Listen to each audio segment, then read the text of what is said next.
current leader of opposition, is in trouble with his party for being very amenable. For being very amenable, for being very agreeable. He's a gentleman. So people in this, and you know, Katuntu has been there.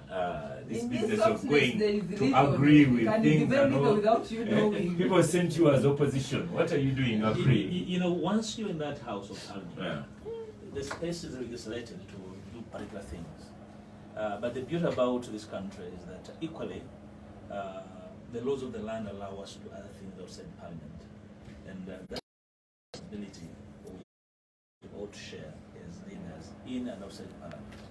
And you know, my party is not, we are a melting pot of a lot of, you know, what you call them tendencies. And these tendencies are awash in all political parties. It's the duty of the leaders therein to try and balance, play a balancing act, to that those tendencies do not take you to the tipping balance, the tipping point where the center can't hold.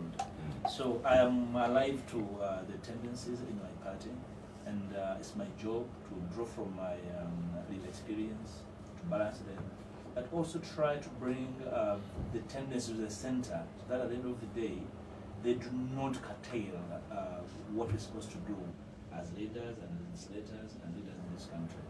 That's said and done. I have a duty. Every Tuesday, I chair the shadow cabinet. In my absence, the chief whip does, or a senior legislator, for that matter. And every Tuesday, the shadow cabinet is done. I have a duty to go and meet with the speaker. The speakers, sometimes the prime minister or the government chief whip, purely to go through what is on the order paper for the week. And the emergencies, there's nothing like doing it otherwise. If I did otherwise, then I would not be talking about being leader of the opposition. So where would I get the authority and the knowledge to navigate my team through the business of the house? The duty of gatekeeping requires that you have knowledge, deeper knowledge of what you want to do, and even extra deep knowledge of what your nemesis wants to do.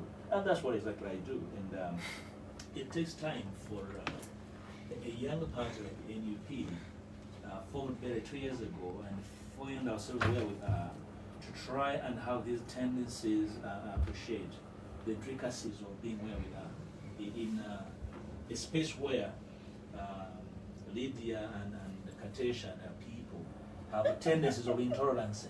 You must summon. You are my friend. No, I'm not saying. I'm talking about Lydia. The ones here. In representative form, not necessarily. You know, when you have. I think there's no apology needed on that one. that one is correct. So when you have that tendency in the house, you are bare 100 and they're almost 400.